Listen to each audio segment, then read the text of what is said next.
dunya waddin. Wassalatu wassalamu ala asyrafil anbiya wal mursalin wa ala alihi wa sahbihi ajmain.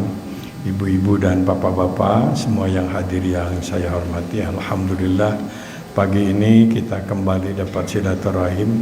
Mungkin tahun yang lalu di sini dalam suasana masih ibadah Ramadan. Mungkin sudah banyak disampaikan beberapa hal yang berkaitan dengan Syahrul Syam ataupun dengan ibadah saum. Mohon maaf kalau ada pengulangan. Ya, etang-etang ngapal keundai bala. Jadi maaf, dari pagi belum makan, Bu.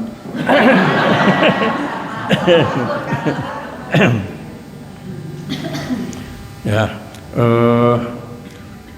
seperti kita ketahui, perintah saum yang berdasarkan ayat Al-Quran itu turunnya di Madinah, yaitu Al-Baqarah 183. Sudah sama-sama kita ketahui.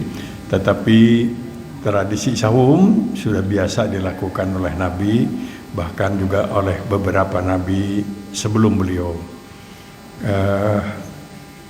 Ternyata hampir semua agama mengajarkan puasa, walaupun caranya berbeda-beda. Artinya diakui lah, ajaran puasa itu ajaran yang diakui oleh semua agama. Ya tentu kita punya cara tersendiri.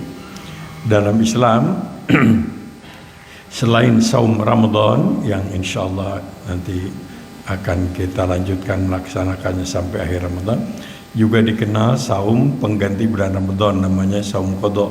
Sudah sama-sama kita ketahui, menghafal sedikit. Ibu yang tidak puasa karena haid, karena nifas, yang melakukan perjalanan jauh tidak bisa puasa, atau yang sakit, yang wajar tidak puasa, wajib namanya qadha, saum qadha. Qadha hanya berlaku untuk saum, sholat tidak ada qadha. Kemudian selanjutnya ada saum di dalam ajaran Islam itu sebagai bentuk penyesalan dan sekaligus pertobatan, yaitu saum namanya ya semacam saum denda, saum kifarat atau ya saum denda. Ada yang 3 hari. Kalau seorang bersumpah atas nama Allah tapi ternyata bohong. Yang kedua, kalau seorang suami sumpah serapah kepada istri sampai diharamkan istri. Kemudian yang ketiga adalah mereka yang nazar tapi tidak bisa melaksanakan, selain dia harus bertobat istighfar kepada Allah, dia saum 3 hari. Jadi saum ini sebagai bentuk namanya kifarat, pengganti. Ada saum yang 10 hari dan dilaksanakannya hari di tanah suci 3 hari, 7 hari di negeri sendiri. Mereka yang melaksanakan haji tamattu, jamaah Indonesia pada umumnya mungkin sekitar 90% itu haji tamattu, yaitu umroh dulu baru haji. Jadi kalau ibu pulang haji ditanya, ibu haji apa? Saya haji Aminah, bukan itu maksudnya. Tamattu, qiran atau ifrad gitu. Umroh dulu baru haji, haji dulu baru umroh, atau umroh dan haji disatukan. Ada 3 macam. Jadi kita biasanya tamattu pada waktu sampai di miqat, kita mengatakan labbaik Allahumma umratan. Nanti setelah tahallul pada tanggal 8 baru niat haji, labbaik Allahumma hajjan. Itu namanya tamattu. Ada juga yang namanya qiran, sama juga kena kewajiban tertentu. Qiran itu mereka yang bisa berangkat ke haji dengan membawa hewan kurban, enggak mungkin dari Bandung. Ya, Rancai Kek tidak siap mengirim kambing. Nah, disatukan, jadi niatnya labbaik Allahumma hajjan wa umratan. Nah, yang labbaik Allahumma umratan, labbaik Allahumma hajjan wa umratan namanya tamattu, dan qiran wajib memotong seekor kambing di sana. Namanya al-hadyu, samalah dengan kurban. Al-hadyu. Kalau tidak melakukan karena tidak ada uang atau tidak mau melakukan di sana, ataupun apapun sebabnya pendekar tidak melakukan, wajib melakukan saum pengganti 3 hari di tanah suci, 7 hari di luar tanah suci. Nah itu 10 hari. Nah ada yang saum itu adalah saum sebagai kifarat berat 60 hari dan harus terus-terusan. Yaitu pertama, mereka yang melakukan hubungan badan siang hari di bulan Ramadan, walaupun dengan alasan terpaksa ataupun dengan alasan lupa kecedatnya. Jadi kalau sampai melakukan, maka dia terkena satu berdosa, dia wajib tobat, mohon ampun kepada Allah, dia kena denda, harus puasa 60 hari terus-terusan. Jadi tentu akan menjadi problem bagi seorang ibu ini. Sehingga ada alternatif lain, kalau tidak bisa 60 hari terus-terusan, nggak mampu, maka bisa memberi makan 60 fakir miskin sekenyangnya. Kasus yang sama harus puasa 60 hari adalah namanya zihar. Zihar yaitu sumpah serapah suami mengharamkan istri disamakan dengan ibu kandung sendiri. Baik dalam bahasa Arab, baik dalam bahasa Indonesia, dan pendeknya zihar. Dia dosa dan wajib melakukan saum 60 hari di luar Ramadan. Jadi Ramadan tidak boleh digabung dengan saum-saum yang lain, cuma saum Ramadan aja. Tidak boleh orang membanyak, saya saum kodonya nanti aja Ramadan. Nah, bukan kodo itu.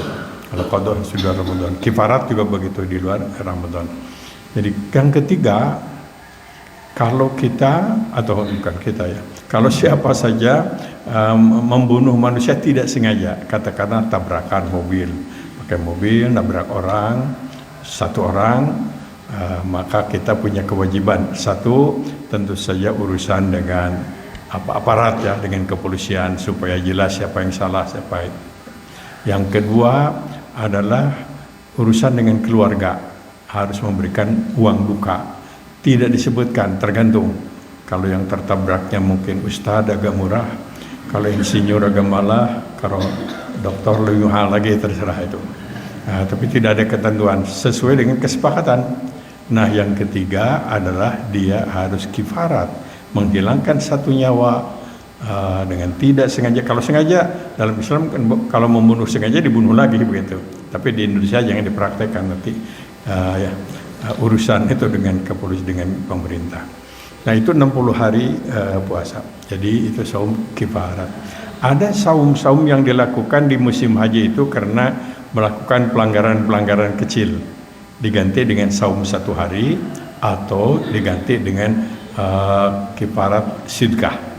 Pamannya saja seorang ibu sedang ihram, kemudian membuka jilbabnya, membuka kerudungnya, kena sanksi.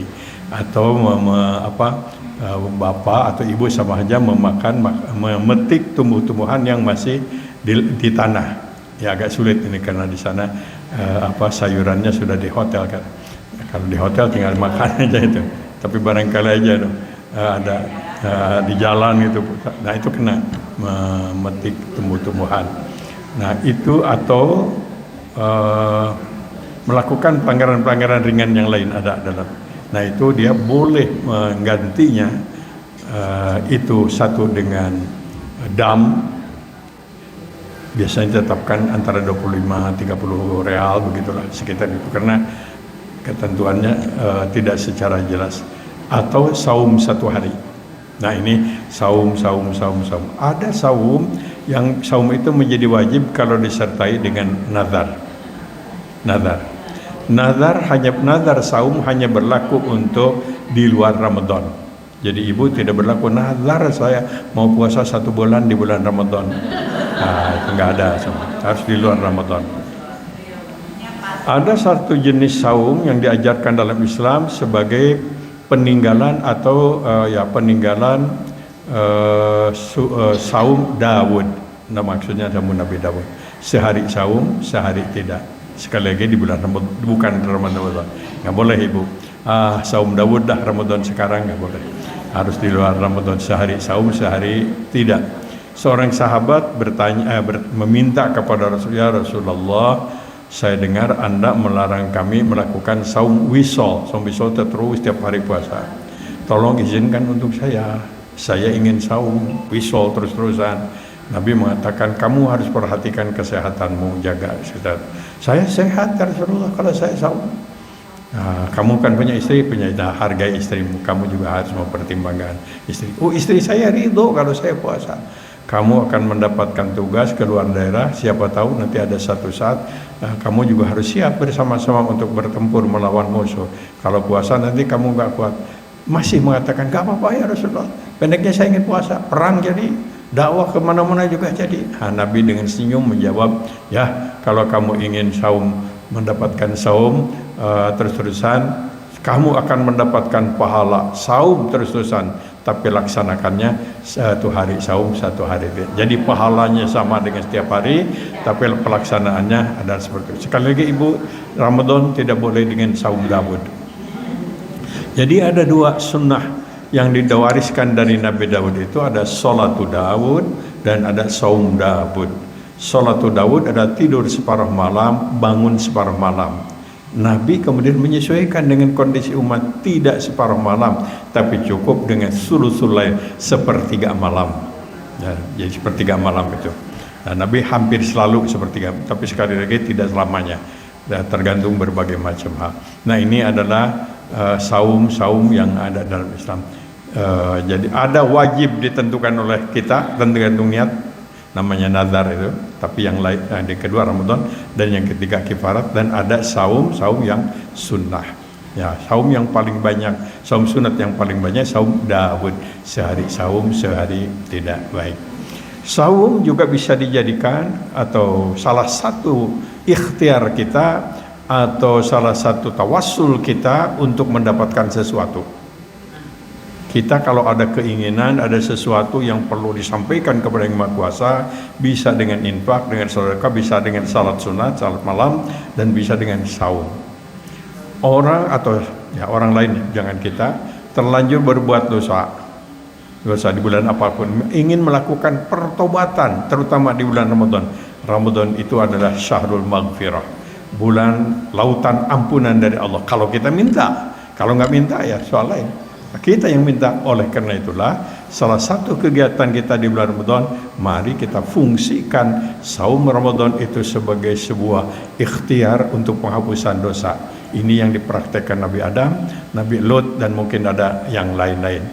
Nabi Adam setelah melakukan saum dan pertobatan, diwariskan doanya, dan baik menjadi doa kita ada dalam Quran. Rabbana dzalamna anfusana wa illam taghfir lana wa tarhamna lanakunanna minal khasirin. Mau berapa kali tidak ada di ketentuan. Kalau ada jumlah-jumlah sekian, itu inisiatif dari ustadz atau kiai mungkin untuk murid, tapi pada dasarnya bebas. Wajib hafal. Nabi Yunus mewariskan doa setelah beliau saum, menghapuskan dosa dengan doanya, terkenal doa pertobatan. Nabi Lut, la ilaha illa anta subhanaka inni kuntu minadz zalimin. Ini mungkin bagian daripada wirid kita, terutama pada bulan Ramadan. Boleh kita mohon ampun kepada Allah dengan bahasa Indonesia, cuma kalau dizikirkan kurang pantas. Ampuni, ampuni, ampuni, ampuni, ampuni, ampun jika heureuy begitu. Jadi bahasa asli dari Quran. Nabi Shallallahu Alaihi Wasallam juga memberikan contoh. Jadi beliau itu adalah sosok pribadi yang soleh, tidak berdosa, tapi sering taubat. Nah, jangan sampai kita sebaliknya ya. Ya, banyak dosa tapi nggak mau taubat. Yang wirid sehari-hari sudah biasa kita lakukan 500 kali itu, sehari semalam. Subhanallah, sebelum subhanallah kita istighfarkan 3 kali. Astaghfirullahaladzim alladzi la ilaha illa huwal hayyul qayyum wa atubu ilaih. 3 kali begitu contohnya dari Nabi. Kemudian kalau yang lebihnya artinya ya zikir biasa saja gitu. Quran surat An-Nasr itu mengabadikan atau mengomentari, menguatkan kesuksesan beliau, keberhasilan Nabi dan para sahabat ketika Futuh Makkah. Futuh Makkah, proklamasi kota Makkah 20 Ramadan. Itu ya, perang Badar 17 Ramadan, bulan Ramadan ya. 17 Agustus 45 bulan Ramadan juga. Jadi sama dengan proklamasi kota Makkah, cuma nasib agak beda begitu. Di surat An-Nasr ketika Nabi memperoleh kemenangan, Allah menurunkan wahyu. Idza jaa nasrullahi wal fath. Kalau sudah datang pertolongan Allah, kau lihat sendiri Orang-orang bertekuk lutut kepadamu, yang semula mengusir kamu, menyakiti kamu, membenci kamu, sekarang semuanya adalah bertekuk lutut di hadapan apa perintah Allah. Kamu menang, kamu sukses, kamu berhasil. Allah menyatakan fasabbih. Jangan merasa suci diri mentang-mentang menang dan sukses. Sucikan Allah, jangan merasa benar sendiri. Sucikan Allah. Yang kedua, jangan kecewa karena dipuji, karena puji kepunyaan Allah. Bihamdi rabbika, puji Allah.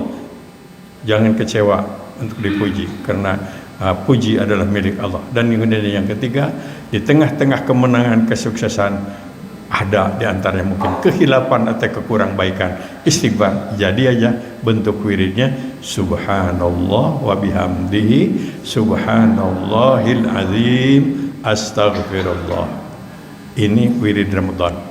Quran menyebutkan ciri orang-orang takwa yang dikatakan mereka akan mendapatkan sinyal-sinyal ilahi, sinyal-sinyal spiritual dari Allah Subhanahu wa taala untuk dalam menghadapi berbagai macam kasus. Dikatakan kanu qalilan minal laili ma yahjaun wa bil ashari hum yastaghfirun. Mereka yang membiasakan diri bangun di penghujung malam dan kemudian istighfar di penghujung malam. Jadi itu amalan Ramadan, menyempurnakan Ramadan, perbanyak istighfar. Istighfarnya bisa mengambil dari An-Nasr tadi, subhanallah wa bihamdihi subhanallahil azim astaghfirullah. Berapa kali? Banyak keterangan lah, pendeknya bebas saja. Beda dengan yang 33 memang Nabi menganjurkannya seperti itu. Tapi kalau yang ini tergantung guru atau tergantung siapa, keseragaman mungkin, kesepakatan dan lain. Subhanallah wa bihamdihi subhanallahil azim astaghfirullah. Nah, ini adalah Ramadan, amalan Ramadan sebagai bentuk pertobatan, yaitu kita pasrah kepada Allah, memohon penghapusan dosa dan kesalahan kepada Yang Maha Kuasa. Selanjutnya, saum bisa dijadikan sebagai sebuah tawassul, perantara untuk mendapatkan jalan keluar dari berbagai macam kebuntuan, kesulitan, bahkan kezaliman. Ini yang dialami oleh Nabi Nuh. Saya siang malam, pagi sore dakwah, nggak ada yang mau. Saya diperolok-olokkan, saya dihina, saya disakiti. Allah memerintahkan kepada Nabi Nuh saum. Oleh saumnya sama. Setelah saum tidak disebutkan berapa hari, maka datanglah solusi dari Yang Maha Kuasa, bikin perahu. Bikinlah perahu, tentu di daratan. Diketawakan, ngapain nih bikin perahu besar betul, kalau sudah jadi siapa yang ngangkatnya? Nabi Nuh tetap melakukan. Begitu selesai perahu dibikin, datang banjir besar, kemudian umat Nabi Nuh bisa diselamatkan. Kalau begitu, saum bisa juga dijadikan sebagai sebuah, sebut saja, solusi spiritual. Dalam selain usaha, ada dengan saum kita memohon kepada Allah, kita mendapatkan solusi atas berbagai macam kesulitan, kepahitan, dan berbagai macam masalah dalam kehidupan. Lain halnya dengan Nabiullah Ibrahim. Sudah pada tahu Nabiullah Ibrahim adalah ketika diskusi menang, debat menang, kemudian nggak pernah berbuat salah, orangnya baik-baik, tapi kekuasaan ada pada Namrud. Walaupun benar, walaupun ini tidak punya kekuasaan, ya agak sulit, tidak bisa bertahan. Akhirnya karena Nabi Ibrahim dianggap nekat menyampaikan ajaran agama baru terus, maka diputuskanlah berdasar setelah mengingat dan menimbang, maka Ibu Ibrahim bakar, begitu, bakar. Jadi bikinlah api unggun. Mungkin proses lama Nabi Ibrahim begitu menurut beberapa tafsir saum. Beliau saum. Kalau begitu saum itu juga sama tadi, untuk menghadapi kezaliman, mengatasi kezaliman dalam rangka memperkuat diri kita dengan saum itu. Saumnya sama. Kemudian setelah saum beberapa hari, Allah segera memerintahkan, ada dalam Quran, ya narukuni bardaw wa salaman ala Ibrahim. Api, dingin kamu kepada Ibrahim. Ibu boleh coba baca ayat itu, Bu. Ya narukuni bardaw wa salaman ala Ibrahim. Sentuh kompor panas, insya Allah tutung langsung. Itu Nabi Ibrahim. Nabi Musa ada kasus Nabi Musa, selain ada cerita-cerita yang panjang, beliau mendapatkan kesempatan yang luar biasa, yaitu bisa dialog langsung dengan Tuhan, dengan Allah di Bukit Sinai. Jadi Bukit Sinai, supaya dirinya memiliki ketangguhan, tidak nervous, tidak salah menyikapi kehormatan ini, belum melakukan saum. Ikhtiar supaya hati lebih tentram, lebih tenang, urusan menjadi lancar, kira-kira seperti itu. Berdialog dengan Allah di Bukit Sinai. Ya. Dan satu lagi kita ambil contoh adalah saum yang berfungsi dalam menghadapi kezaliman. Nabi Yusuf, Nabi Yusuf ini menjadi nabi menghadapi berbagai macam ujian seperti nabi yang lain. Kalau beliau ini adalah dari kakak-kakaknya yang sentimen sampai dilemparkan ke dalam sumur, tapi dengan kekuasaan Allah rupanya tidak bisa cemplung ke bawah, nggak tahu mungkin ada batu atau bagaimana. Tiba-tiba sudah begitu datang ada pedagang-pedagang yang ingin nimba air, Nabi Yusuf nebeng di ember itu mungkin. Mereka gembira, waduh, ini anak ganteng betul ini. Waktu itu masih ada jualan orang, dijual mahal.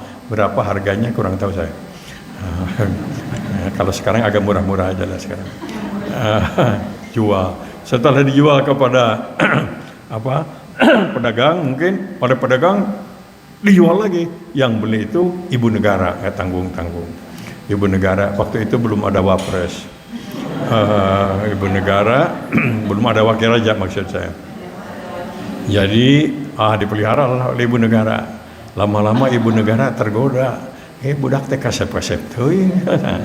Terganggu juga, tergoda. Maka menyebarlah berita ibu negara memperkosa anak angkatnya katanya. Nah, karena dia punya kekuasaan, mungkin menguasai pers, beritakan tidak benar, itu fitnah begitu. Yang betul Yusuf itu akan memaksa saya. Maka disidangkan, dalam sidang itu diputuskan mudah. Kalau robeknya baju Yusuf itu bagian depan, pasti Yusuf ikut partisipasi. Nah, setuju lah. Tapi kalau di belakang, masa mau sampai membelakang, menghina namanya itu kira-kira. Diperiksa begitu, tahu-tahu robeknya belakang. Tapi kekuasaan ada pada kerajaan, masuk penjara. Begitu masuk penjara, saum. Nah, nanti siapa tahu yang masuk penjara saum lah. Saum. Nah, tidak disebutkan berapa hari, tapi ada jalan, yaitu bisa menabirkan mimpi teman senasib, dan mimpinya itu bisa dibuktikan. Dia ada kebetulan ada kejadian raja mimpi sesuatu, ada 7 sapi kemudian dimakan 7 sapi yang dan seterusnya. Ada mimpi raja ini terpengaruh sekali oleh mimpi ini. Isyarat apa ini luar biasa, saya terpengaruh itu. Diadakanlah sayembara. Diadakan sayembara. Apa ini maknanya? Waktu itu saya belum lahir jadi nggak ikut.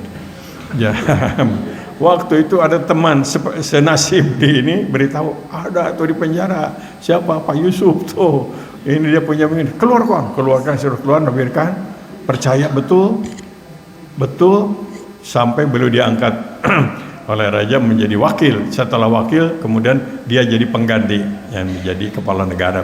Itu cerita singkatnya, lengkap dalam surat Yusuf.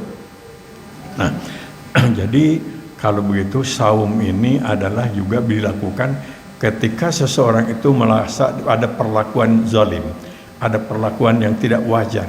Saum ikhtiar kepasrahan kepada Allah Subhanahu wa taala. Dan ini kalau dihubungkan dengan cerita para nabi. Dalam dunia spiritualisme Islam, saum itu sering dijadikan sebagai ikhtiar untuk menemukan sesuatu yang kadang-kadang di luar kemampuan gitu. Nah, itu yang prakteknya lah. Kita boleh setuju, boleh tidak. Tapi akan saum. Jadi ada dua, satu saum, yang kedua zikir. Itu dikembangkan. Sebut saja, mohon maaf ini insyaallah. Abah Hanom saja mengembangkan itu. Beberapa aliran tarikat mengajarkan seperti itu. Saum, biasanya saumnya Daud tapi ada juga yang saum terus. Saum Daud semua, dan ada wirid-wirid tertentu. Ya kalau wirid boleh-boleh saja dan di luar sholat kan, asal artinya betul ya. Saya dibawa oleh Kodam, Siliwangi untuk melakukan penelitian sebuah pesantren yang pengaruhnya cukup besar. Datang ke sana, rupanya kegiatannya zikir, tapi mereka punya pengaruh yang luar biasa. Coba Pak katanya, bagaimana nih pendapat MUI? Ya saya lihat dulu nih, saya nonton sana. Ada zikir yang lengkap, nggak ada masalah. Walaupun dengan gaya kepala la illallah, la ilaha. Jadi gimana Pak? Nggak apa-apalah. Mudah-mudahan sehat aja, nggak apa-apa, bukan sholat itu saya. Kemudian ada singkat, Allah, Allah, Allah, Allah, Allah, Allah, Allah, Allah, Allah. Saya pikir saya harus ini, nggak usah lah, banyak yang lain yang lebih membahayakan. Tapi ketika yang ketiga, nah ini saya ingin ketawa karena disingkat, wah ini bisa diganti dengan main gitar nih. Jadi ini yang hidup di tengah masyarakat kita, saum, zikir dalam mengatasi berbagai macam suasana batin atau problem masyarakat. Saya mendapat tugas ke Kanada, ketemu dengan seorang, kalau nggak salah dokter beliau atau sesudah ketemu saya dokter yang pendeknya ketemu orang Tasik, Bang dah ditunggu di rumah, ada belum putih gitu. Boleh lah, bayangkan sudah lama di Kanada, di Amerika, ayo belum putih, wah aneh ya. Ini belum betul. Pas saya datang ke rumahnya saya kaget. Gambar Abah Anom, besar. Waduh. Jadi pengagum rupanya, pengagum. Nah, tanpa komentar, saya biasa aja baik. Udahlah, masing-masing. Nah ini adalah beberapa hal yang berkaitan dengan ibadah saum. Nah sekarang kita sudah sepertiga nih, saum ini. Masih ada sekitar 2/3. Jangan lewatkan kesempatan 2/3 ini untuk mencapai saum yang berkualitas. Rasulullah sallallahu alaihi wasallam sejak awal mengamanatkan, rubba min shaimin laisa lahu min siyamihi illa atasubaju. Hati-hati, banyak orang yang berpuasa tapi nggak dapat apa-apa kecuali lapar dan dahaga. Wa na'udzubillah min dzalik. Rugi kita kalau saum itu hanya berlapar-lapar dan dahaga. Insyaallah kita berusaha. Mungkin sudah disampaikan amalan-amalan di bulan Ramadan ini. Saya ulang secara umum, tentu tiada hari tanpa saum, kemudian tiada malam tanpa sholat malam, bangun sahur dengan ikhlas, makan sahur dan bangun sahur. Hanya bangun tanpa makan kurang baik, apalagi cuma makan tanpa bangun, perlu diperhatikan. Hal yang kecil mempercepat berbuka kalau sudah tiba. Jangan ada punya pemahaman, tunggu saja, mudah-mudahan tambah pahala saja.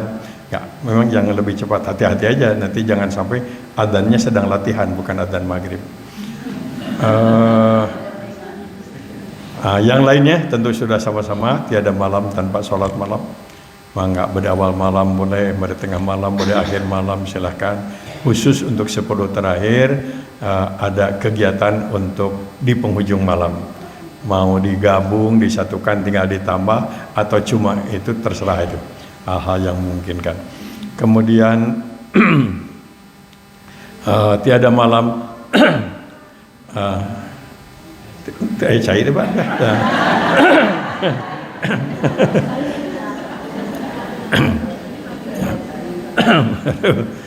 Ya, jadi sederhana tapi kita amalkan. Selanjutnya tentu selain tiada malam, ingat Ramadan itu adalah syahrul Quran. Jadi bulan ini kita harus lebih banyak baca Al-Quranul Karim. Bulan ini kita harus lebih banyak mendalami Al-Quran. Ini syahrul Quran. Beberapa ulama mengatakan, katanya kitab Allah sebelum Ramadan juga turun pada bulan Ramadan. Wallahu a'lam. Tapi kalau Ramadan, Quran utuh turun pada malam Al-Qadar. Inna anzalnahu fi lailatul qadar. Quran namanya qat'i bis subut, qat'i fid dilala. Absolut status, absolut juga interpretasi, tidak ada tafsiran lain. Nah, kemudian wahyu pertama turun kepada Nabi surat Al-Alaq ayat 1 sampai dengan 5, itu juga bulan Ramadan. Ya. Syahrul Ramadan alladzi unzila fihil Quran. Turun Quran. Nah, selanjutnya mungkin ada ayat-ayat lain, surat lain turun pada bulan Ramadan. Tapi yang dinilai atau yang banyak dipelajari, yang dicatat adalah Quran secara utuh, dan yang wahyu yang pertama. sedikit saya sampaikan. Jadi setelah Rasulullah SAW dikagumi kejujurannya, kemudian memiliki keahlian dalam bidang bisnis, nikah pun beliau melakukan sebuah sinergi bisnis antara seorang yang punya keterampilan bisnis dengan pemilik modal Siti Khadijah. Semua orang mengagumi beliau, semua orang siaplah untuk menjadikan beliau jadi pemimpin. Tapi ketika beliau melakukan namanya tahannus di Gua Hira, beliau mendapatkan wahyu surat Al-Alaq ayat 1 sampai 2. Gua Hira itu mungkin bagi yang sudah umroh haji sudah pernah ya. Kalau naik sekarang agak mudah Pak, tapi kalau turunnya bisa cuma 1 menit langsung dikuburkan. Tidak boleh lupa nih, sebelum saya lupa, Nabi nggak pernah melakukan tahanus kecuali waktu itu. Tidak pernah Nabi melakukan berdiam diri untuk tidak. Tapi dalam sejarah Islam memang ada, sebut saja aliran atau pemahaman. Jadi gimana? Ya, sepanjang tidak menambah-nambah ibadah. Ini menurut hemat saya itu pilihan. Dia menemukan sebuah kenikmatan spiritual dengan meninggalkan kesibukan-kesibukan. Jadi saya diundang ke Banjarmasin. Iya, Banjarmasin. Saya dibawa oleh Pak Kiai Pengurus MU waktu itu, Pak. Saya punya tahanus, saya kaget. Tentu di rumahnya sudah ada tempat khusus, tidak ada. Jadi khusus dibuat sedemikian rupa untuk supaya khusyuk dan lain. Ya saya tidak komentar. Itu bagian dari ikhtiar spiritual lah. Asal jangan ibadah baru aja. Dan itu berkembang. Jadi ketika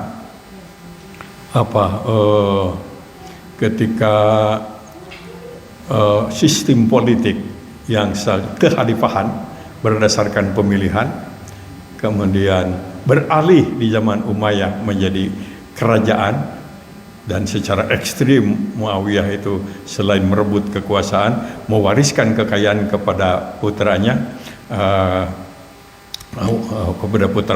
timur reaksi macam-macam. Ada reaksi yang terus melawan, antara lain cucu Nabi Husain sampai dibunuh Karbala itu yang sampai sekarang oleh komunitas Syiah sekali diperingati. Kemudian ada yang melakukan kelompok ikut. Nah, bagaimanapun ini kalau pemerintahan itu perlu kita gabung aja lah, kira-kira begitu, gabung. Kemudian ada juga kelompok yang tadi mereka tinggalkan aktivitas negara segala macam, tapi aktivitasnya dalam kegiatan spiritual itu. Dan itu banyak didukung oleh komunitas Syiah. Kegiatannya memperbanyak zikir aja. Jadi pendeknya terus segala macam zikir, dan mereka menemukan ya kenikmatan dalam dunia itu. Soal setuju tidak setuju itu dalam sejarah selalu ada. Tapi ada yang menarik Pak, ini sering dilupakan. Ada sekelompok mau gabung dengan penguasa, dia tidak sampai hati, kemudian mau berontak terus. Ini bagaimanapun orang Islam, mau kelompok begitu diam aja begitu enggak. Ini ada kelompok yang sengaja membuat sebuah kesepakatan antara para pendakwah yang mungkin di zaman Nabi atau di zaman Abu Bakar sering mendapat tugas dalam tanda kutip profesional begitu, bergabung dengan pengusaha. Nah, inilah mereka yang nekat, tentu baik sekali, tinggalkan aja ibu kota waktu itu Madinah dan lain-lain, mereka tinggalkan menuju ke timur. Di setiap daerah yang ada masyarakat diajak Islam, kemudian dididik Islam, dibangun masjid, bangun pasar, terus bertahun-tahun sampai ke Cina. Nah, rupanya itulah yang kemudian melahirkan negara-negara yang berbasis atau mayoritas Muslim, Afghanistan, Pakistan, Turkistan. Kalau Magetan di Jogja bukan maksud tantan begitulah. Itu sering orang bukan lupa, barangkali kurang mendapatkan ini. Nah, itu mereka berjasa betul. Saya sempat melihat kuburannya di sini, wallahu alam ya, karena nggak dibuka apa kuburan betul itu atau ini, wallahu alam. Tapi ini catatan sejarah. Bagaimana salah satu alternatif sikap pada waktu orang soleh, yaitu melakukan sebuah gerakan yang menurut hemat saya luar biasa, mewariskan daerah-daerah Islam berbasis. yang konon kabarnya basis Islam sekarang ini banyak menjadi negara miskin. Baik Ibu dan Bapak, ya kembali kepada Ramadan sebagai sebuah sebagai bulan di mana kita melakukan aktivitas banyak membaca kitabullah Quran dan menyebut nama Allah. Nah, Al-Quranul Karim sekali lagi pertama waktu Nabi usia 40 tahun lebih mendapat Al-Alaq 5 ayat. Itu kalau barangkali Bapak yang pernah naik itu kita ada ini ya. Jadi kalau kita naik sana kan tempatnya itu kecil. Ada tumpukan batu-batu, di antara batu-batu itu ada yang kosong begitu. Itu kelihatan ke Ka'bah tuh ke Masjidil Haram lah. Jadi terkesan waktu Allah menurunkan wahyu kepada Nabi, Iqra, baca olehmu tuh, lihat. Iqra, baca itu. Ka'bah menjadi tempat kemusyrikan dan seterusnya. Biasanya kalau yang ke Mekah, baik umroh maupun haji, naik ke sana paling tidak yang pertama begitu, setengah jam lah. Sekarang tidak ada rumah makan Padang di sana. Tidak ada, jadi harus bawa bekal. Tapi kalau turun hanya beberapa menit Bu, tapi langsung mati, luncat maut langsung. Nah, setelah surat Al-Alaq, Siti Khadijah percaya betul. Sekian puluh tahun bersama hidup nggak pernah bohong, masa dia bohong besar, percaya penuh. Maka dicatatlah Siti Khadijah itu menjadi seorang wanita yang diumumkan oleh Nabi secara resmi ahli surga. Ahli surga. Ada beberapa nama kan yang diumumkan. Pendaftaran menyusul nanti Ibu. Insya Allah. Siti Khadijah. Tapi selain Siti Khadijah macam-macam. Nah inilah saya ingin sampaikan bagaimana Quran mengawal tahapan-tahapan perjuangan Nabi. Dan tentu ini pun bisa berlaku bagi kita. Ketika Nabi didukung oleh istri, banyak reaksi negatif dari pihak luar, termasuk paman-paman beliau yang mencaci maki, menghina dan lain-lain. Kemudian ditekan. Nah dalam suasana tertekan, dalam suasana difitnah dan lain, Allah menurunkan wahyu. Yang wahyunya itu terdapat pada surat Al-Qalam. Dalam surat Al-Qalam itu Allah memberikan sebuah resep spiritual. Saya yakin ini berlaku bagi kita juga. Apa yang ada dalam surat Al-Qalam itu? Kau dihina, kau dilecehkan, kau disakiti, qumil laila. Bangun, serahkan kepada Allah di penghujung malam. Beliau melakukan sholat malam. Jadi sholat malam itu sudah diperintahkan kepada Nabi 10 tahun sebelum Isra Mi'raj. 10 tahun sudah ada sholat malam. Bahkan tadi kan saya sebutkan Sholatu Daud. Qumil laila. Yang kedua, warattil Qur'an, baca Quran. Dua perintah, sebuah resep spiritual kepada Nabi yang sedang tertekan, sedang segala macam penderitaan. Lakukan sholat malam. Dan kemudian separuh malam atau kurang dari separuh malam baca Al-Quran. Apa janji Allah? Inna sanulqi alaika qaulan tsaqila. Kau lakukan surat malam dan kau baca Quran, aku akan berikan kepadamu kharisma bil kasyaf. Qaulan tsaqila. Inna nasyiatal laili hiya asyaddu wat'au wa aqwamu qila. Bangun di penghujung malam itu paling dalam kesannya untuk menumbuhkan iman dan wani. Jadi 10 tahun sebelum Isra Mi'raj. Setelah itu ada wahyu yang biasa menjadi bagian dari bagian dari rujukan kita lah dalam menghadapi berbagai macam hal di bulan Ramadan ini. Rasulullah Sallallahu Alaihi Wasallam kemudian setelah itu pernah mendapatkan setelah beliau diperintahkan sholat malam. Kemudian entah berapa bulan kemudian atau Allah menurunkan wahyu terdapat pada surat Al-Mudathir, Al-Muzammil tadi qiyamul lail. Al-Mudathir itu sudah mulai, sekarang sudah saatnya kamu bangkit. Ajak orang itu kepada agama. Kum, bergerak kamu. Rabbaka fakabir, luruskan niat hanya untuk membesarkan nama Allah. Siyabaka fatahir, kamu sendiri harus bersih. Gak bisa ngajak orang berbaik, kamu sendiri tidak baik. Quran menguatkan dalam kabur maqtan indallah Antaqulu ma la taf'alun. Besar dosanya orang yang selalu mengajak kebaikan tapi dirinya sendiri adalah pelopor ketidakbaikan. Wa na'udzubillahi min dzalik. Qumil laila. Kemudian yang kum fa'andir rabbaka fakabbir, luruskan niat untuk membesarkan Allah. Siyabaka fatar, engkau sendiri harus bersih. Warujza fahjur, dan kamu harus meninggalkan potensi-potensi yang tidak baik. Wala tamun tastaksir. Ingin sukses, ingin dicintai Allah, jangan terlampau banyak keinginan memperbanyak melamunkan kebesaran harta kekayaan. Jangan konsentrasi, jangan terlalu banyak menumpukan kekayaan. Wala tamnun, jangan terlalu banyak merenung, berpikir untuk memperkaya diri. Wali rabbika fasbir, kamu sabar. Surat Al-Mudatsir, Nah, setelah surat Al-Mudatsir itulah dikawal oleh ayat-ayat Al-Quran. Banyak yang turun di bulan Ramadan sekali lagi. Pamannya saja beliau pernah Abu Thalib, paman beliau, ayahnya Ali bin Abi Thalib, atas nama para penguasa Makkah pada waktu itu, kaum elit kata Makkah, Muhammad begini, paman dapat amanah ini, paman harus sampaikan, mereka siap menjadikan kamu jadi pemimpin di kota Makkah ini, dan mereka juga siap memberikan kekayaan kepadamu.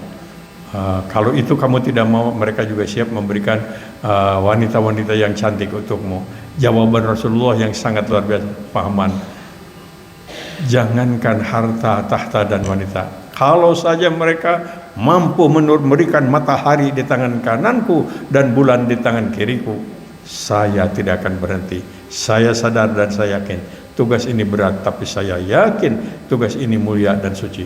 Setelah jawaban itulah pamannya menjadi pendamping, rutin pendamping. Ini luar biasa, ini alok saya ini, keponakan saya ini punya tekadnya. Jadi selalu selalu mendampingi beliau. Kepada beliau pernah juga beliau pernah juga beliau merasa agak sedikit kecewa, khawatir kok wahyunya nggak turun-turun nih, jangan-jangan saya salah ini. Sampai pernah mengeluh katanya ke Siti Khadijah, jangan-jangan Tuhan marah kepada saya salah dalam melaksanakan tugas. Nah, Siti Khadijah menjawabnya indah sekali, itu ada dalam hadis. Kalau orang sekelas Anda, sesuci, sebersih Anda dimurkai oleh Allah, nasib kita, kami ini bagaimana?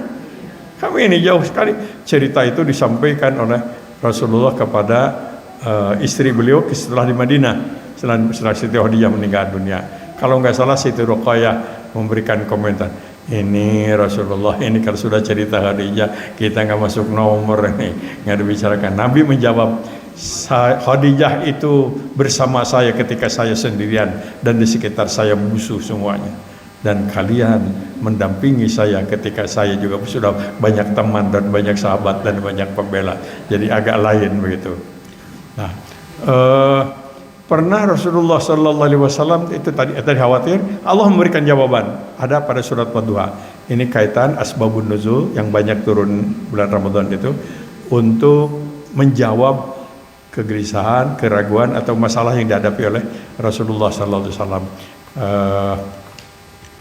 Jadi Rasulullah Sallallahu Alaihi Wasallam turun surat Wadduha. Isinya, Allah tidak marah kepadamu, Allah tidak meninggalkan kamu. Dulu kamu ditolong oleh Allah, dibantu oleh Allah, diberi hidayah oleh Allah. Lantas Allah memberikan resep kepada Nabi dan juga berlaku bagi kita.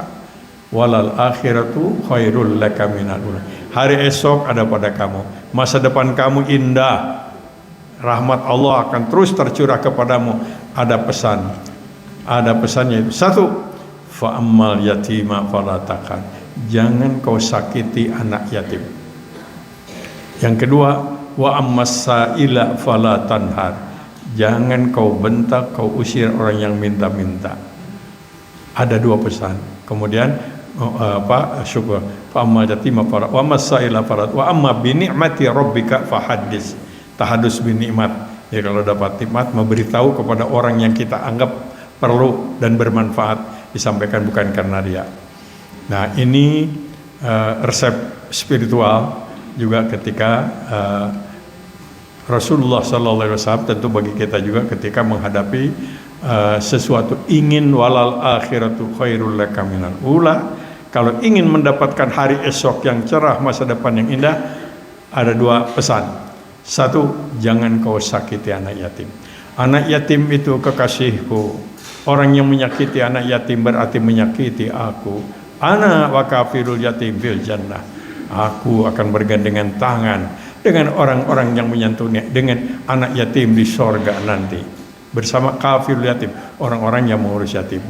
Jadi ini surat melengkapi adalah wahyu yang turun surat Wadduha, tentu berlaku bagi kita. Lantas, nah ini wa amsaila falatana. Kadang-kadang kita agak kurang tahan gitu, karena mintanya antri banyak yang bolak-balik jadi ngaradul. Nah, ada tuh godaan. Saya habis ceramah di sebuah masjid cerita tentang sedekah. Pas turun dari masjid ngabring. Kiai sedekah, oke, waduh ya. Cerang gara-gara ceramah sedekah jadi ditagih sedekah. Nah, saya katakan pinter lah kamu. Nah, mintanya kepada saya pasti receh. Jadi itu resep surat Wadduha. Tambah satu lagi, ya sebuah resep jawaban wahyu. Ini yang turun 22 tahun 2 bulan 22 hari. Urutannya antara lain. Pernah beliau itu didatangi oleh delegasi utusan representatif dari, bukan ormas waktu itu ya, kabilah-kabilah, beberapa puluh datang ke sana. Juru bicara Muhammad, kami datang ke sini menghadapmu, ingin menyatakan bergabung dengan kamu. Angan bergabung dengan kamu, mau lembah Tuhanmu. Cuma ada permintaan. Permintaan kami adalah agar bulan depan engkau dengan teman-temanmu ikutlah dengan kami, supaya kelihatan kita ini rukun, ada keakraban, ada kebersamaan. Nabi tidak segera menjawab, Allah yang segera menjawab. Allah segera menjawab, yaitu surat Al-Kafirun, ya, surat yang sensitif. Bapak ada yang baca qul ya Al-Kafirun ke tamat-tamat. La abudu ma ta'budun wa la antum ma'buduna ma'bud wa la na'budu ma batu wa la antum ma'budun sahur manten tarawih ayo waliadin yang enggak ketemu. Nah, wala itu ayat ini tetap menjadi pegangan kita dalam kehidupan berbangsa bernegara yang majemuk ini. Tetap kita harus toleransi perintah agama, dan tapi kita tidak boleh tetap sikap kita lakum dinukum waliyadin, saling menghargai. Tapi ada kriteria, jangan menyembah Tuhan mereka juga jangan diajak untuk menyembah Tuhan kita. Mungkin diantara bapak-bapak juga pernah membaca ada sebuah pemahaman dalam masyarakat, malah masyarakat kita sekarang tahun berapa tuh ada memproklamirkan yang disebut sinkritisme. Sinkritisme itu sebuah pemahaman bahwa semua agama adalah baik dan semua agama benar kira-kira. Tokohnya Sri Ramakrishna, ya, nggak ada hubungan dengan serigala. Sri Ramakrishna ini seorang pendeta Hindu, tapi dia punya pemahaman yang dikatakan toleransi. Dia mengatakan Anda harus menjadi Muslim yang baik kalau ketemu dengan orang Islam. Tapi Anda juga tetap jadi orang Hindu yang baik kalau ketemu dengan orang Hindu. Anda harus menjadi Buddhis yang baik kalau ketemu dengan orang Buddha. Anda harus menjadi Kristen yang baik kalau ketemu dengan orang Kristen. Sehari berganti 1000 agama, gak apa-apa. Agama itu semuanya baik. Tuhannya sama, Tuhan yang Maha Pencipta. Sorga itu cuma satu. Gak ada surga Kristen, gak ada, surga itu satu. Pintunya yang macam-macam, melalui pintu Kristen, pintu Islam, pintu Hindu. Nah ini namanya sinkritisme. Di Jakarta berdiri, nggak usah saya sebut nama-namanya, banyak teman-teman saya yang menyatakan untuk menghadapi kemajemukan bangsa ini, maka pernyataan itu begini: orang yang mengatakan hanya agama dirinya yang benar, agama orang lain salah, pandangan kekanak-kanakan, dan ini bibit intoleransi. Maka jadi harus seperti itulah. Nah, jawabannya surat Al-Kafirun. Saya menyembah, saya tidak akan menyembah Tuhan kalian. Kalian juga nggak perlu menyembah Tuhan saya. Ujungnya saya hargai. Agama Anda untuk Anda, agama kami untuk kami. Itulah yang disebut tasamuh, toleransi. Kejawen yang saya kata 9 tahun di Solo, kejawen, Sunda Buhun pada umumnya adalah sinkritis. Pada umumnya ya, saya kata menghargai dan menganggap benar semua agama. Jadi rujukan kita surat Al-Kafirun, surat sensitif katanya, karena lakum dinukumnya sulit ditemukan. Baiklah, nah, itulah tahapan-tahapan Quran. Ya, sekarang ini kita membaca Al-Quran tidak dengan tahapan-tahapan seperti waktu turun.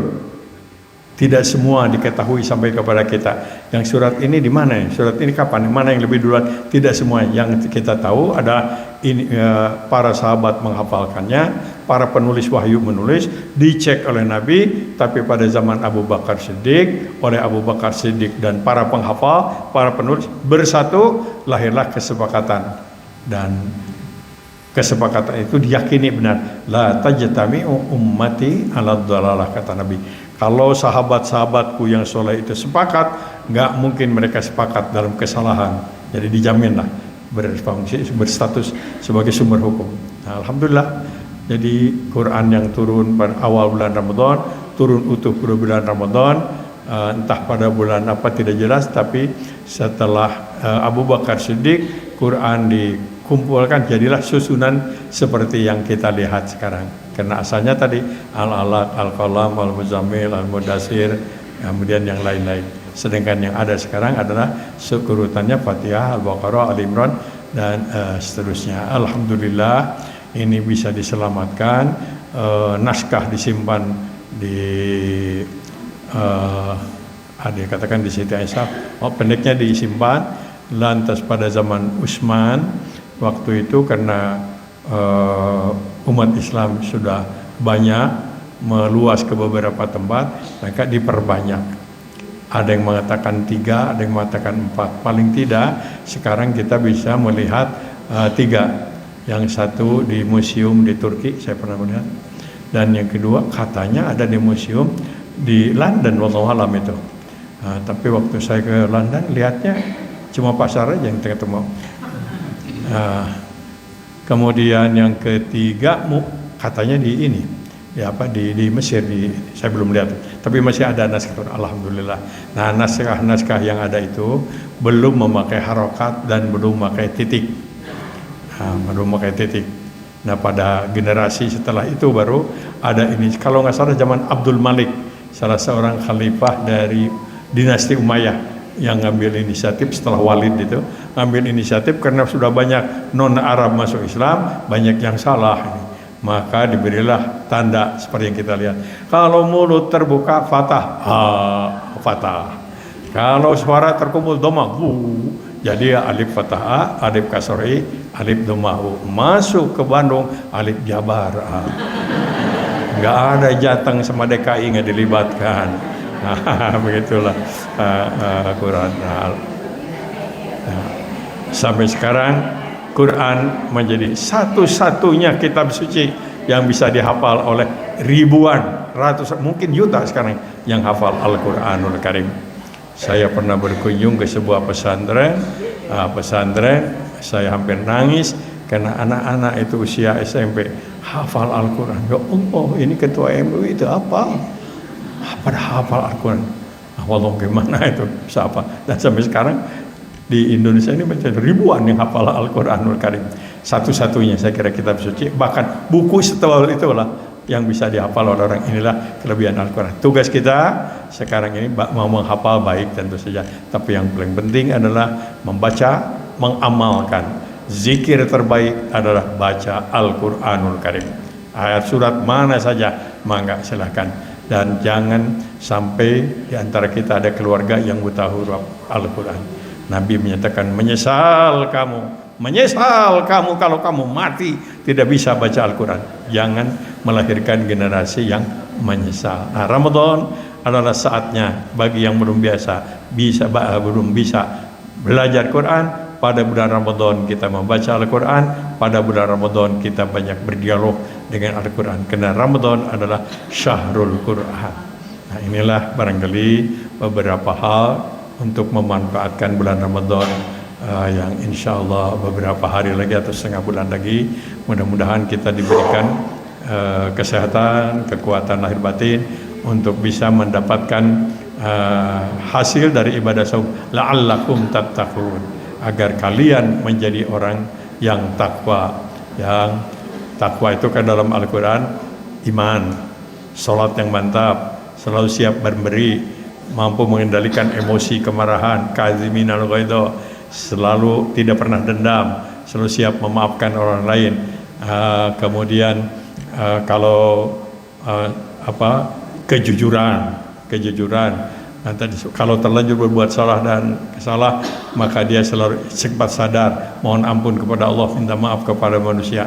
Itu la'allakum tattaqun. Jadi kira-kira latihan saum itu nanti kita harus punya kualitas seperti yang digambarkan Pak. Indikator ketakwaan adalah ini menurut Quran. Nah, mudah-mudahan Allah memberikan kekuatan lahir, kesehatan kepada kita semua.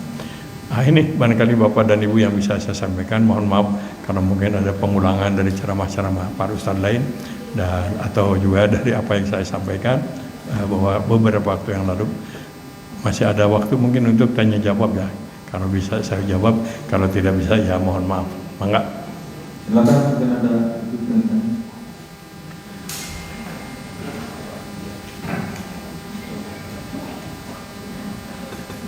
Assalamualaikum Ustaz, izin bertanya.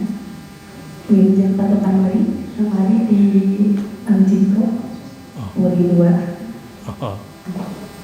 Pak Ustaz, jika Ramadan disebut syahrul Quran, mengapa tidak semua orang yang banyak membaca Al-Quran di bulan ini mengalami perubahan nyata dalam sikap dan pola pikir? Di mana Pak Ustaz letak kekurangannya? Ya. Apa yang ditanyakan Ibu itu saya kira kita menjadi saksi bersama. Banyak orang yang rajin baca Quran, rajin juga bertengkar begitu. Bahkan habis baca Quran berkelahi sama istri lagi. Nah itulah. Jadi kita barangkali jawabannya supaya sudah baca Quran masih begitu ya. Apalagi kalau nggak baca Quran kira-kira begitu ya. Pendeknya dengan baca Quran itu diharapkan betul ada satu perbaikan. Semakin dekat, semakin sabar gitu. Apalagi kalau kita tahu artinya, baca aja punya surat Al-Hujurat itu membangun komunikasi yang baik ya.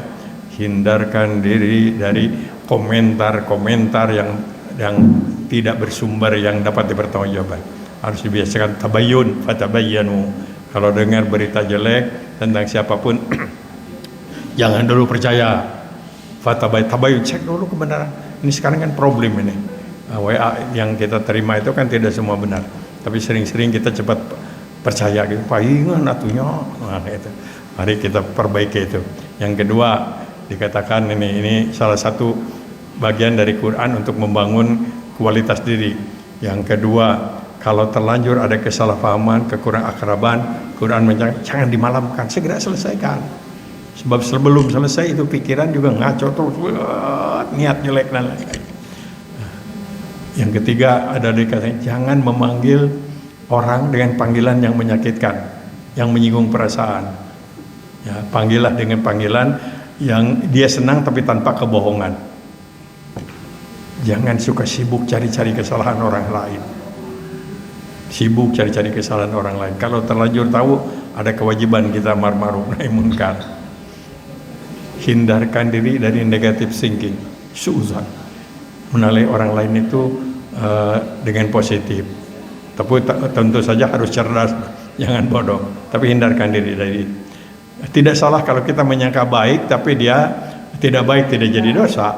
Tapi menyangka, menduga dia baik, tidak baik, pada baik, jadi dosa kita, memperbanyak dosa. Kemudian apalagi ini yang ditekankan dalam surat Al-Hujurat, ghibah. Sampai Quran memberikan komentar, apa kamu sampai hati memakan daging dari bangkai temanmu sendiri? Temanmu sendiri dibuka-buka aibnya, dibuka orang lain. Apa kamu sampai hati? Kok sadis betul kira-kira? Coba Al-Hujurat itu. Nah, ini kan latihannya di bulan Ramadan. Bulan tanpa ghibah, bulan tanpa bertengkar, bulan tanpa menyakiti orang. Nah ini melatih kita saum sampai Nabi mengatakan kalau orang memancing-mancing berbuat tidak baik kepada kamu, jawab ini shaib, maaf saya sedang saum, sedang libur, tidak bertengkar.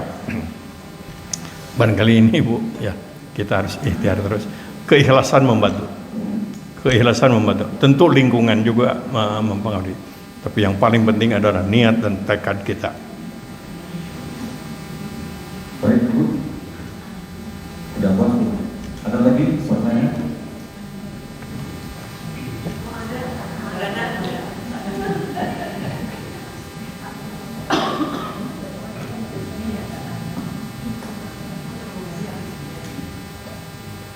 Bismillahirrahmanirrahim. Assalamualaikum warahmatullahi wabarakatuh. Pak Ustadz, saya mengenai masalah toleransi agama. Saya mempunyai teman Nasrani. Nah, katanya kan kalau misalnya orang Nasrani itu memberikan salam kepada kita, katanya tidak usah dijawab. Nah, suatu saat teman saya itu lagi bilang assalamualaikum gitu. Saya nggak pernah jawab. Nah, suatu saat dia tanya, kenapa sih kok nggak pernah menjawab? Jadi sepertinya dia tersinggung. Nah, bagaimana caranya untuk menghindari supaya tidak tersinggung? Ya. Terima kasih Ustaz. Jadi dalam Islam komunikasi yang sunnah Rasul adalah salam. Salamnya ditentukan. Jadi tidak boleh disingkat menjadi AWW, nggak boleh. Assalamualaikum warahmatullahi wabarakatuh, nggak boleh. Harus lengkap itu.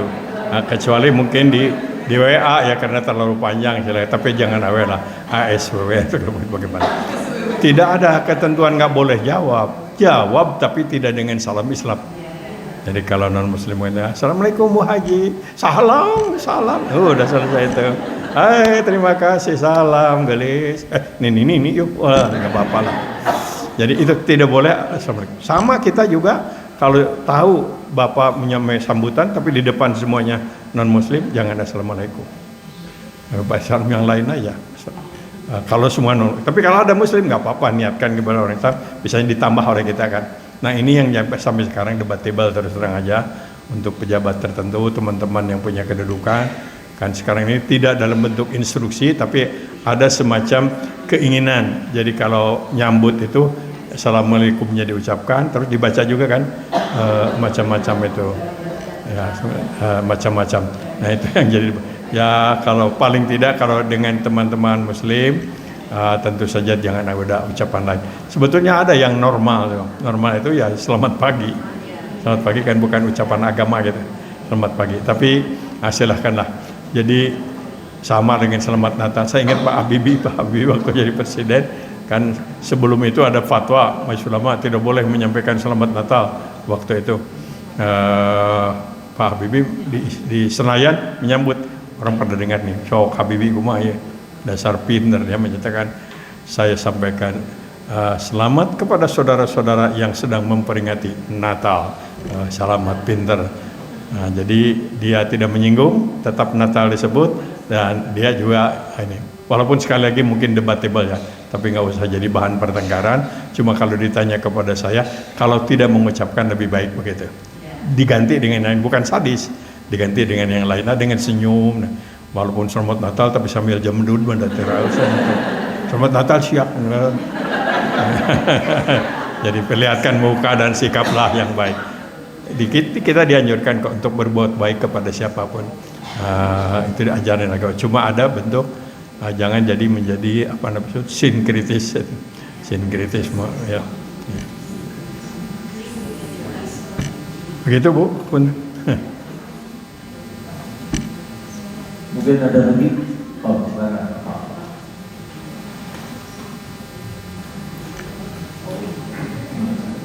Assalamualaikum warahmatullahi wabarakatuh. Salam. Mohon izin sekiranya diperbolehkan bertanya di luar konteks. Yang pertama barangkali pencerahan tempoh hari mengenai kontroversi pondok pesantren Alta itu sejauh mana sekarang umat Islam sudah menerima terhadap perjalanannya pondok pesantren tersebut. Yang kedua berdasarkan atas koridor mengenai Islam wasatiyah, Islam yang moderat.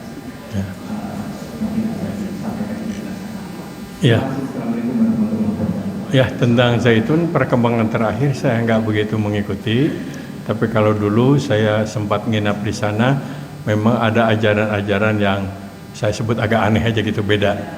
Beda. Jadi saya kenal betul sama Pak Wanji, sering mengirim surat dan lain-lain. Tapi perkembangan terakhir, kita lihat ini aja penilaiannya, barangkali rasanya MUI juga tidak secara eksplisit mau mengadakan fatwa khusus tentang itu. Jadi kita bisa lihat aja ajarannya ada kultus apa enggak gitu, ada hal-hal yang dilarang. Tapi secara eksplisit juga rasanya MUI juga nggak ada fatwa-fatwa baru tentang ini zaitun. Karena begini, kadang-kadang ada sebuah kelompok begitu dia salah, tapi kemudian tidak dikeluarkan fatwanya, mungkin dalam proses penyadaran gitu, supaya tidak mungkin begitu ya, ada proses penyadaran. Kalau awalnya saya menginap di sana dulu sama teman-teman, rasanya nggak ada masalah waktu itu. Cuma saya kagum aja, beliau bisa mengumpulkan duit banyak begitu. Ya, kemudian waktu itu ada ada perbedaan paham kami, yaitu mengenai kurban. Menurut beliau lebih baik kurban itu diganti aja oleh semen untuk pengganti ini daripada konsumtif begitu.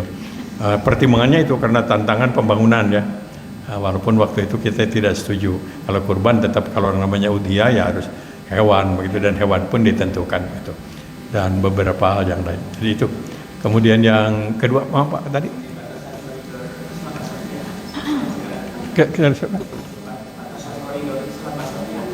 Oh, Islam Basatiyah. Ini juga sama Pak, Islam Basatiyah itu. Maksudnya kan Islam garis tengah itu. Garis tengah itu tidak selalu tepat juga.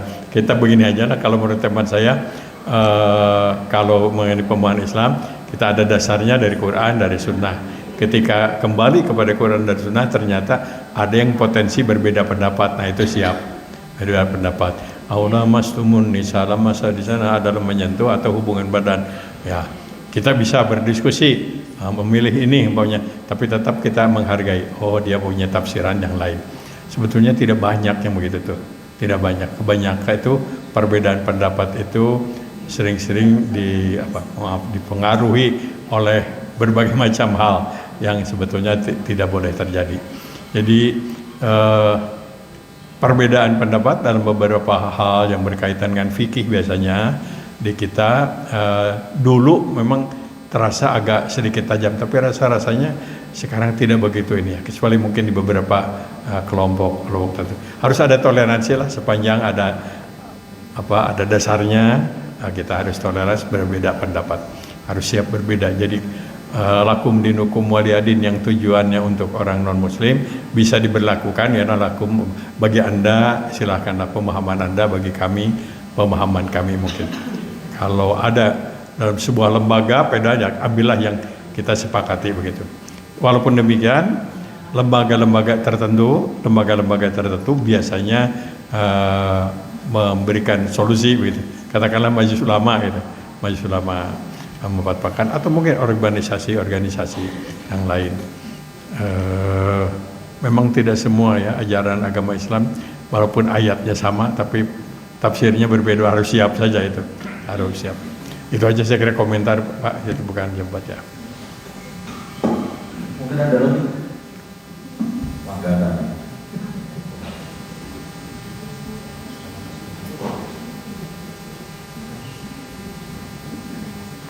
Bismillahirrahmanirrahim. Mungkin ini agak ini apa pertanyaannya keluar dari materi yang Bapak sampaikan. Saya kadang-kadang suka bertanya dalam hati baru. Mayoritas agama di Indonesia adalah Muslim, dan pemimpinnya dari dulu juga adalah seorang Muslim. Sedangkan kalau di luar Indonesia katakan Muslim. Tapi kenapa di saat segala keputusan yang berkaitan dengan sesuatu yang sangat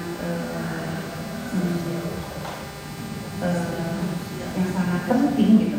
Kalau kita kembalikan, kalau kita hukum-hukum, kalau dikaitkan dengan kita mengikuti syariat Islam, insya Allah kalau ditegakkan di suatu negara insya Allah akan jadi adem untuk semuanya, untuk semua umat.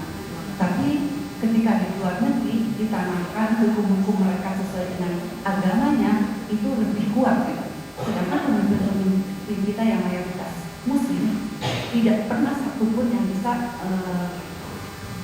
mewakili bahwa inilah Muslimnya, inilah Islam yang bisa membawa keberkahan buat semuanya. Ya, agak pada dasarnya begini, ada ajaran-ajaran Islam yang memang tidak bisa kompromi begitu, harus seperti itu. Agak terminologi fikihnya disebut ijma begitu. Apa-apa yang tersurat dalam Al-Quran yang absolut status, absolut interpretasi, tidak boleh ada beda pendapat. Walaupun itu mungkin berkaitan, katakanlah tadi dicontohkan, bertentangan dengan kebijakan penguasa umpamanya saja, tidak boleh. Kalau beda terpaksa itu karena nggak mampu saja begitu. Tapi ada juga beberapa hal yang menyangkut kehidupan yang memang memungkinkan kita beda pendapat. Di sana mungkin perlunya toleransi. Kadang-kadang ya seperti kemarin aja lah pada waktu mulai sawum gitu. Akhirnya kita harus siap berbeda kalau soal-soal begitu. Kalau hal-hal yang prinsip, paling tidak untuk pribadi dan keluarga kita harus bertahan dalam keyakinan. Mungkin kita tidak bisa berbuat untuk tingkat tertentu atau untuk orang lain, keluarga lah bentengnya. Saya kira prosesnya panjang. Waktu tahun 70 sekian, waktu kerudung aja kan jadi perdebatan. Ada juga ustadz yang waktu itu boleh segala macam, tapi ternyata dengan gerakan terus, sekarang ya alhamdulillah lah banyak hal-hal yang seperti itu di antara kita sendiri. Ada yang begini, mungkin mudah-mudahan salah ini, ada yang toleransinya agak kebablasan, mungkin itu sebab karena yang paling jelek karena kepentingan pribadi, ya itu paling jelek, atau kepentingan materi itu yang paling jelek.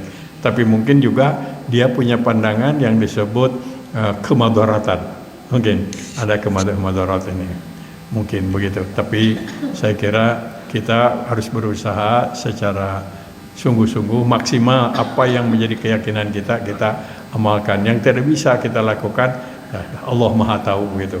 Ya, bagi yang terutama biasanya dalam kebijakan nasional, ya kita belum dominan betul lah, masih banyak. Kalau muslimnya masih mayoritas.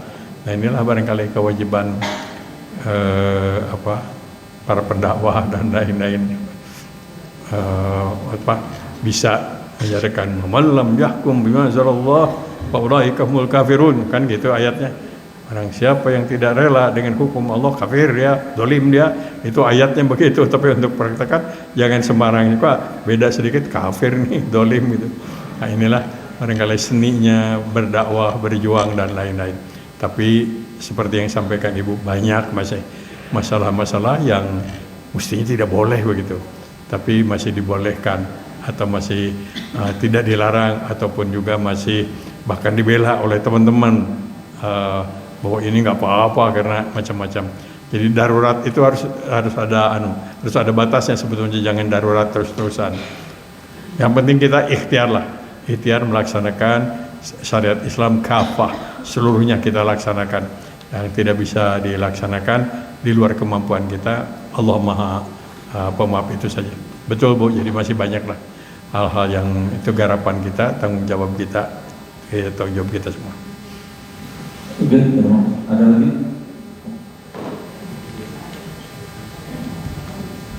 Tahu sama sangat.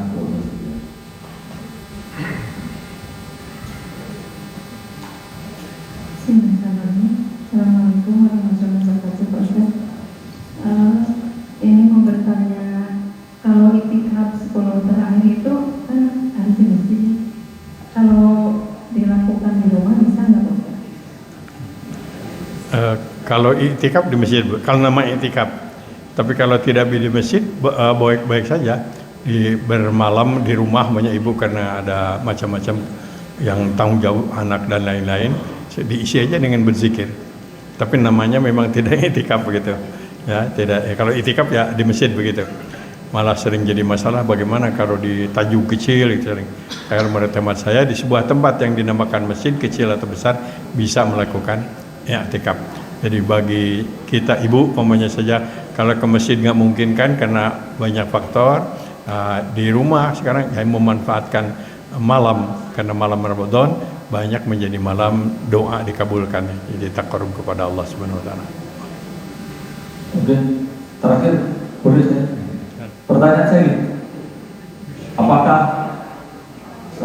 contohnya misalkan sekarang kan ada kemungkinan nanti Idul Fitri itu berbeda. Banyak satu tanggal 20, satu tanggal 21. Misalkan kalau saya itu tanggal 20. Tetapi karena di sini tidak ada, berarti saya keluar. Tapi di sini tanggal 21 di komplek ini ada, terus kemudian saya sholat Idul. Ya. Kalau sholatnya hanya satu kali aja Pak, pilih salah satu. Mungkin pura-pura sholat aja datang ini, takbir batuk untuk menjaga ukhuwah barangkali. Ini dialami oleh khotib Pak. Ada yang 2 kali, kena dah khutbah ya saya mati salat. Nah, ada yang khutbah hari pertama, datang sana ikut lagi khutbah yang kedua. Kalau ini adalah karena tugas negara, kalau ini saya ormas yang saya dukung, ada yang begitu. Tolong disebutkan namanya ada yang begitu. Kalau menurut tema saya ya pilih salah satu aja lah. Pilih salah satu. Kalau silaturahimnya boleh gitu. Ini sampai sekarang memang belum bisa. Kalau di Saudi kan raja yang cek raja itu udah nggak ada. Kita nggak punya raja. Itu aja Pak. Mohon terakhir ditutup dalam doa. Ya, baik, sejenak kita menundukkan diri kita untuk bermunajat kepada Allah Subhanahu wa taala. Mudah-mudahan doa kita dikabulkan oleh Allah Subhanahu wa taala. Alhamdulillahirabbil alamin. Allahumma shalli wa sallim ala sayyidil mursalin wa ala alihi wa sahbihi ajma'in. Amin ya Allah ya rabbal alamin. Allahumma ya qadiyal hajat wa ya kafiyal muhimmat wa ya dafi'al baliyat wa ya rafi'ad darajat wa ya syafi'al amrad wa ya mujibad da'wat. Hasbunallahu wa ni'mal wakil, ni'mal maula wa ni'man nasir. Rabbana la tuzigh qulubana ba'da idh hadaitana wa hab lana min ladunka rahmah innaka antal wahhab. Allahumma arinal haqqa haqqan warzuqna ittiba'ah wa arinal batila batila warzuqna ijtinabah. Rabbana la tu'akhidhna in nasina aw akhtana. Rabbana wa la tahmil alaina isran kama hamaltahu ala alladhina min qablina. Rabbana wa la tuhammilna ma la taqata lana bih wa'fu 'anna waghfir lana warhamna anta maulana fansurna 'alal qaumil kafirin. Rabbana hab lana min azwajina wa dhurriyyatina qurrata a'yun waj'alna lil muttaqina imama. Rabbana atina fid dunya hasanah wa fil akhirati hasanah wa qina adzaban nar. Subhana rabbika rabbil izzati amma yasifun wa salamun alal mursalin walhamdulillahi rabbil alamin. Amin ya Allah ya rabbal alamin. Sekali lagi wassalamualaikum warahmatullahi wabarakatuh.